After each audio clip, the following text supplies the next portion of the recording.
Alors bonjour à tous, bienvenue pour cette xème semaine de commentaires boursiers.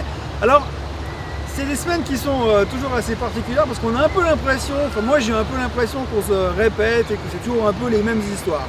Et bien en fait non, on a quand même eu la semaine passée qui était la pire semaine depuis le début de l'année sur le marché des actions, donc quand même une semaine un peu particulière. C'était un peu évidemment shaky parce que l'or bougeait beaucoup, on se posait beaucoup de questions autour de ça, les marchés ont beaucoup hésité, beaucoup de publications de résultats qui remettent le doute un peu sur tout le monde, ce qui fait qu'on a une semaine quand même agitée, mais pourtant à la fin, pire semaine de l'année soit, mais quand même une semaine qui sortit relativement bien par rapport à ce qu'on aurait pu craindre, en tout cas en début de semaine. Donc c'est toujours un peu la même histoire, chaque fois qu'on a l'impression que bingo, cette fois on y va, on va se prendre la correction finale. Et ben non, le marché remonte encore et toujours parce qu'il y a beaucoup de cash dans le marché et que les gens sont toujours prêts à réinvestir encore et encore. Alors maintenant, allons voir un petit peu ce qui se passe en avant. Il n'y a pas grand chose qui a changé pour l'instant. Les résultats continuent à être publiés régulièrement. On a aujourd'hui une grosse journée, donc aujourd'hui on est mardi 23 avril et mardi 23 avril c'est la publication des chiffres de Apple.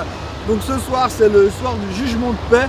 On attend vraiment de savoir si définitivement les iPhones ne se vendent plus et c'est à partir de là qu'on verra un petit peu si Apple va finalement un jour peut-être remonter. Donc grosse question du moment.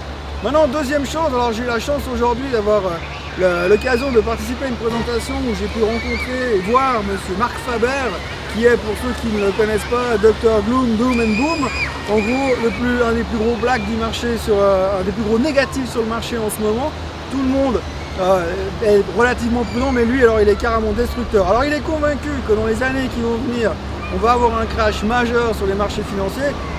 Malheureusement ou heureusement, il est incapable de préciser quand c'est que ça va se produire. Ça peut être dans 5 ans, dans 10 ans ou même dans 15 ans, mais globalement toujours très négatif. Alors le problème c'est que lui il voit un crash qui sera accompagné de guerre, de famine et de destruction, donc c'est un petit peu vraiment la grosse catastrophe. Donc voilà, cette fois c'est quasiment officiel, le marché va se casser la figure un jour et on va tous mourir.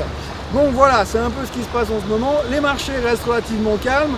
Comme je le disais tout à l'heure, la grande question de la semaine restera probablement les résultats d'Apple et ensuite les quelques résultats économiques qui vont venir au fur et à mesure de ces quelques prochains jours.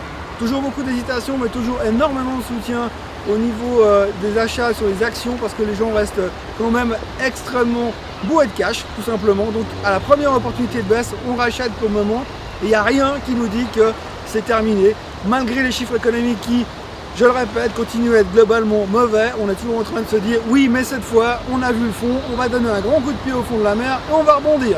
Alors j'espère que ce sera vrai encore une fois. Je vous souhaite une excellente journée et une bonne semaine et on se revoit la semaine prochaine. Au revoir.